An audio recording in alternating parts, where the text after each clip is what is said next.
और इस वक्त की अहम खबर यह है कि अरुण जेटली, जो कि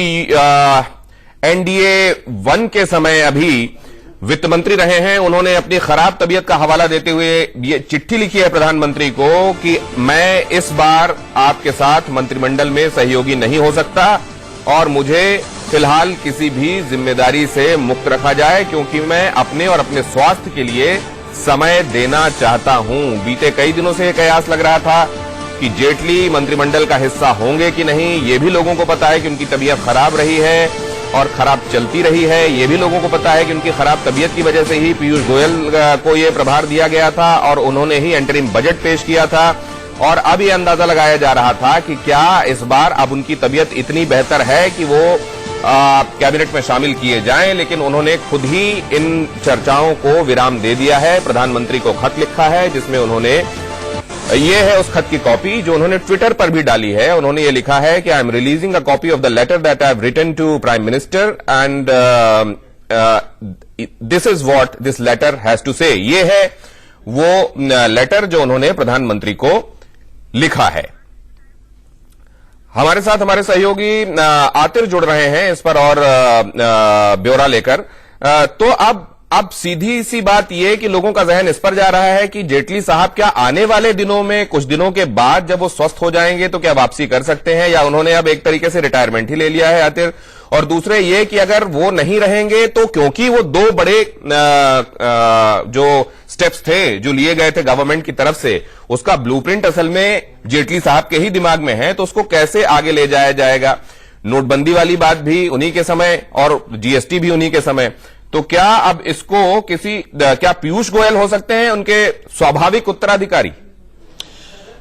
देखिए, अरुण जेटली बीजेपी के बहुत ही वरिष्ठ और सम्मानित नेता रहे। उनको जो भी जिम्मेदारी दी गई है अतीत में उन्होंने बाखूबी निभाई है, चाहे वो पार्टी में हो, संगठन में हो या फिर मंत्रिमंडल में हो। अटल बिहारी वाजपेयी जी के समय से और उससे पहले से एबीवीपी के नेता रहे दिल्ली विश्वविद्यालय में, और उसके बाद जो उनका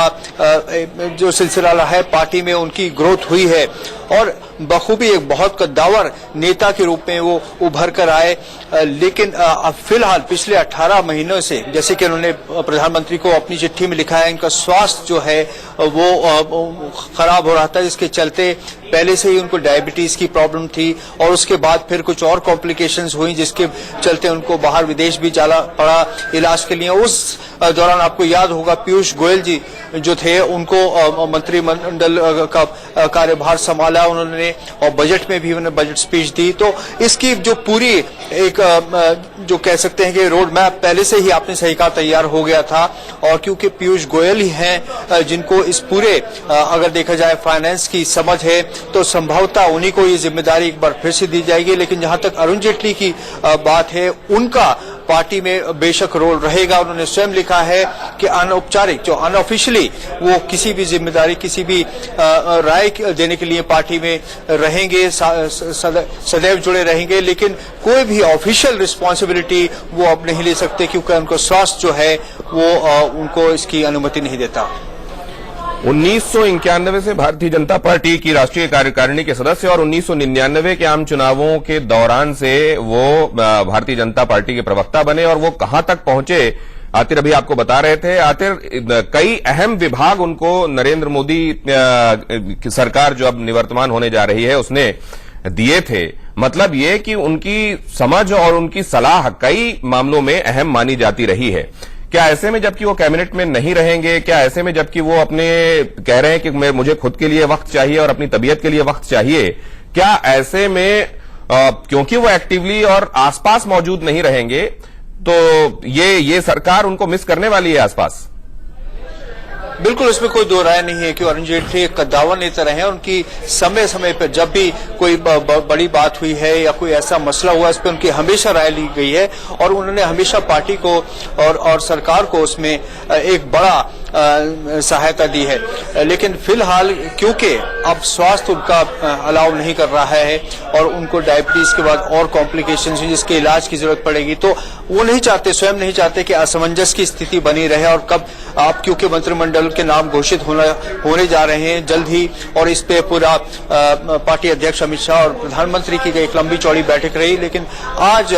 अरुण जेटली जी ने यह उचित समझा कि वो अपने आप स्वयं एक चिट्ठी लिखे प्रधानमंत्री को। उन्होंने इस बात का भी जिक्र किया है कि पहले उन्होंने, जब प्रधानमंत्री केदारनाथ जाने वाले थे उससे पहले उन्होंने स्वयं उनको इस बात के संकेत दिए थे कि वो अब कोई भी जिम्मेदारी जो है औपचारिक रूप से वो नहीं कर पाएंगे, लेकिन वो पार्टी के साथ बने रहेंगे। पार्टी के साथ वो बने रहेंगे, लेकिन कोई जिम्मेदारी वो नहीं लेना चाहेंगे क्योंकि उनकी तबीयत इस बात का उन्हें इस बात की इजाजत नहीं दे रही है। आखिर एक और बल्कि आखिरी सवाल ये कि क्या उनको लग रही अटकलों को प्रीएम्प्ट करने के लिए और उनको विराम देने के लिए ही ये खत उन्होंने लिखा है, क्योंकि वो तो मोदी साहब के इतनी कुर्बत है उनसे कि वो फोन करके भी उनको ये कह सकते थे कि साहब मैं अब मेरी तबीयत मुझको इजाजत नहीं दे रही है, मुझको माफ कीजिए फिलहाल। लेकिन ये लेटर लिखना और उसको सार्वजनिक करना, ट्विटर पर भी डालना, क्या उन्हीं अटकलों को प्रीएम्प्ट करना है? देखिए, अरुण जेटली पार्टी के कद्दावर नेता रहे हैं और पार्टी के कामयाबी में उनकी एक बड़ी भूमिका रही है। और ऐसे में जब मंत्रिमंडल का गठन होने वाला है, कोई असमंजस की स्थिति ना रहे, उन्होंने स्वयं ही उचित समझा कि वो एक चिट्ठी जो प्रधानमंत्री को लिखी है उन्होंने वो सार्वजनिक करें, ताकि एक पूरा मैसेज जाए, क्योंकि उनकी एक जिम्मेदारी है लोगों के प्रति, पार्टी के प्रति, और सरकार में जो उन्होंने भूमिका अदा की है। अब हम तीसरे एनडीए के शासनकाल की बात कर रहे हैं, तो उससे पहले उन्होंने ये स्पष्ट करना ही उचित समझा है कि लोगों तक ये जानकारी पहुंचनी चाहिए कि अब वो कोई भी औपचारिक जो जिम्मेदारी है वो नहीं संभाल पाएंगे, और उनका स्वास्थ्य जो है अब ये अलाउ नहीं करता, उनको अपनी जो ध्यान है अपने स्वास्थ्य पे केंद्रित करना पड़ेगा। आतिर, आपका बहुत धन्यवाद यह जानकारी हम तक पहुंचाने के लिए और इस विश्लेषण के साथ हमसे जुड़ने के लिए। हमारे सहयोगी आतिर, उन्होंने बताया कि असल में सिर्फ ये अटकलों को विराम देने के लिए उठाया गया कदम नहीं है, बल्कि अगर खुद मोदी और अमित शाह, क्योंकि मैराथन बैठकें चल रही हैं ये तय करने के लिए कि अब किसको किसको मंत्रिमंडल में लिया जाए, और जाहिर है आपका कोई बहुत विश्वास पात्र, आपका करीबी कोई व्यक्ति अगर उसके स्वास्थ्य की वजह से आप असमंजस में हैं, तो आपके उस असमंजस को दूर करने के लिए, मोदी और अमित शाह के असमंजस को दूर करने के लिए खुद जेटली जी ने अपनी तरफ से ये पहल की। उन्होंने ये लेटर लिखा ताकि वो किसी भी तरह के धर्म संकट से, ग्लानि से या असमंजस से बाहर आए, और अगर इस बारे में कोई फैसला लेना है तो वो ले लें कि वित्त मंत्री या कोई भी पोर्टफोलियो जिसके लायक वो समझ रहे थे कि अरुण जेटली हो सकते हैं, और उसमें अगर किसी और को वो शामिल करना चाहते हैं तो किसी तरह की कोई रुकावट उनके जहन में ना रहे। ये है वो लेटर जो उन्होंने अब से कुछ देर पहले प्रधानमंत्री को लिखा है, और इस खत की एक कॉपी उन्होंने ट्विटर पर भी डाली है। और अब आपको बताते हैं कि प्रधानमंत्री मोदी के शपथ ग्रहण समारोह में कौन कौन शामिल होने वाला है।